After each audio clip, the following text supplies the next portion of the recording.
காலை வணக்கம் நண்பர்களே.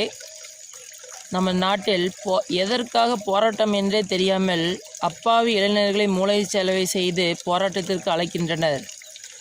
போன வாரம்தான் காங்கிரஸுடைய தலைவர் ராகுல் காந்தி, நீங்கள் போராட்டம் செய்யுங்கள், நாங்கள் உங்களுக்கு உறுதுணையாக இருக்கிறோம் என்று கூறிக்கொண்டு அவர் போய் சொகுசு மெத்தையில் படுத்து கொண்டார். இந்த வாக்கியத்தை உள்வாங்கிக் கொண்டு லடாக்கில் 66 வயது தக்க ஒரு கெல்ட்டு பையன் பேச்சை கேட்டு அங்கிருக்கும் 4 இளைஞர்கள் இறந்துவிட்டனர். அரசாங்க சொத்தினை சேதப்படுத்தியுள்ளனர். அரசாங்க சொத்தை சேதப்படுத்தினால் யாருக்கு நஷ்டம்? நம்மளுக்கு தானே நஷ்டம்.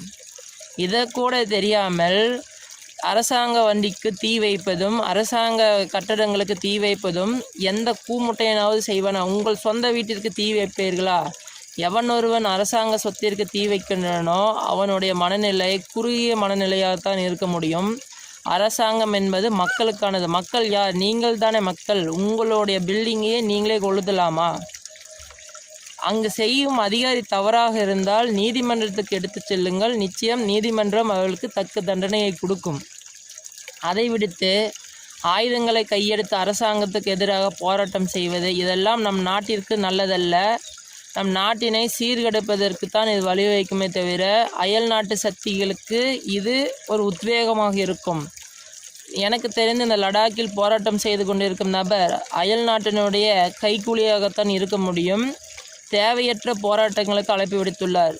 நான் கேட்கின்றேன் மக்களை பார்த்து, ஏன் வேலைக்கே தான் உங்களுக்கு வேண்டுமா? நீங்கள் சுய தொழில் செய்ய மாட்டீர்களா? நமது நாட்டில் மொத்தம் 572 மாவட்டங்கள் என்றோ இருக்கின்றது. அதில் வெறும் 72 மாவட்டங்கள் தான் சுதந்திரம் அடைந்ததிலிருந்து இன்று வரை முன்னேறியுள்ளது. நீங்கள் நினைத்தால் அனைத்து மாவட்டத்திலையுமே முன்னேற்ற முடியும். குறைந்தது 350 மாவட்டங்கள் இந்நேரம் முன்னேறி இருந்திருந்தால் இந்தியாதான் மிகப்பெரிய வல்லமை பொருந்திய நாடு. இந்தியா இந்நேரம் $14 trillion எக்கனாமியாக இருந்திருக்கும். ஆனால் உங்களால் அப்படி செய்ய முடியவில்லை.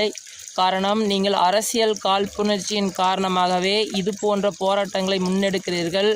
அந்த அப்பாவி மக்களுக்கு புரிவதில்லை. வீட்டில் கோர்ந்திருப்பவர்களை இந்த செல்போனில் பார்த்து கொண்டு போராட்டத்திற்கு செல்கின்றனர். முதலில் அரசாங்கத்தினை மதிக்க கற்றுக்கொள்ளுங்கள். அதுதான் நமது நாட்டிற்கு ஒரு ஒற்றுமையை தரும்.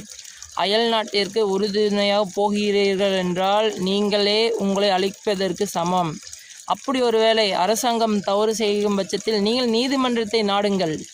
அங்கே போய் நீதியை கேளுங்கள். நீதி நிச்சயம் உங்களுக்கு கிடைக்கும். சரியான முறையில் நீங்கள் கேட்டிருந்தால் அது கிடைக்கும். அரசாங்கத்திடம் குறை கொண்டிருக்காதீர்கள். குறைகளை உருவாக்குவதே நாமள்தான்.